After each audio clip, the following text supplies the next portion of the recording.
Hello and welcome! After a few quizzes where we talked about theory concepts and we saw a lot of situations either pre-flop or on the flop, I thought some of you might be bored. So for the quiz today we are going back on the river. Still, we're gonna see a very important tactic that Snowy employs a lot, but a tactic that most of the regulars at low stakes and maybe at mid stakes underestimate, don't understand well, and don't use enough. Hero started with a mistake pre-flop. In a vacuum is not a big deal, just 2% of a blind mistake, but it's a much bigger mistake for a range. From the cutoff we cannot open profitably a range wide enough to contain a6 off. Anyway, we saw that already in previous videos, so let's move on.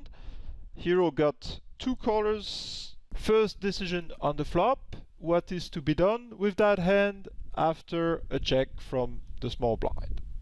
It's actually very close. Both betting and checking have pro and cons. A bet would be more for protection. We are happy if the button folds a hand like King Jack or Jack 10 of clubs. But against two players, second pair is not the holding we want to put more money with on the flop.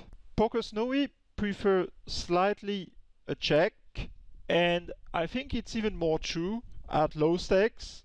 First of all, both players are more likely to be cooperative and check down. For example, the button here is less likely to bet the flop and barrel because we had shown weakness. And secondly, a bet for protection is less likely to work.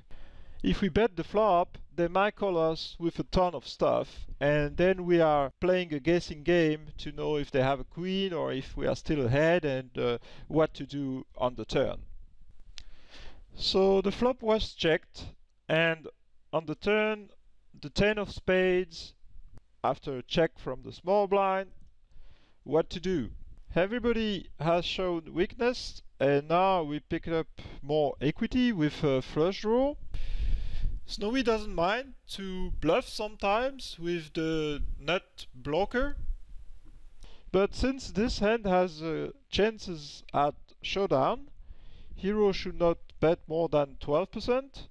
And once again, at small stakes I like a check better. If one of the villain has two cards a bit connected between the king and the 7, he either has gut shot or a pair, and with all the draws possible on the board, I don't think any of them will fold hand which has a spit on two barrels, so I prefer just to check and take the showdown. That's what happened. So we get to the position of the quiz with a few options. First of all, can Hero bet pot as a bluff? True, he has the nut blocker, but that would be very curious to play the nut flush like that. We can have 4-3 for a straight or a set of deuce, but there are not enough combo in our value range to balance and bluff with a third pair and top kicker. We checked all the way, so we don't represent any strong hand, and I don't see any player, bad or good, who fold a better hand.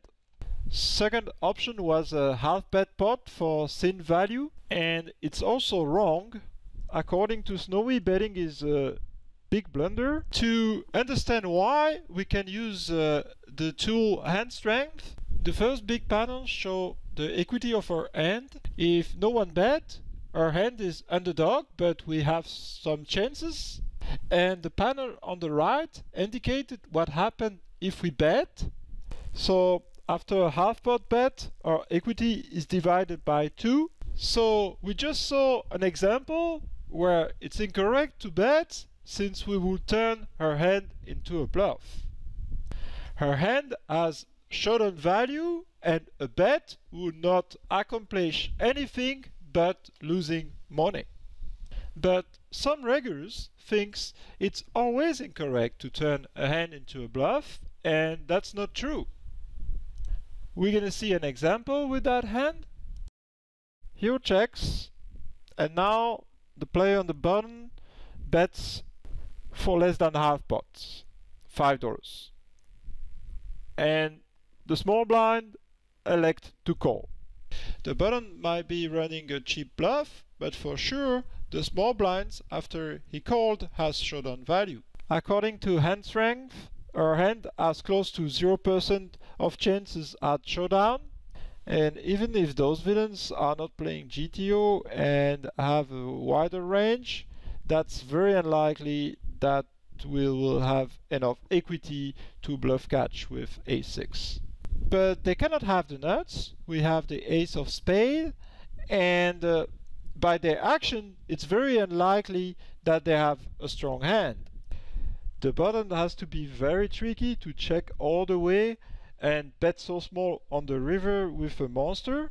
The small blind might have flopped something big and tried to check raise, but after he just called on the river, he capped his range to a mediocre hand. So if folding is possible, a much better move is to turn our hand into a bluff and check raise all in.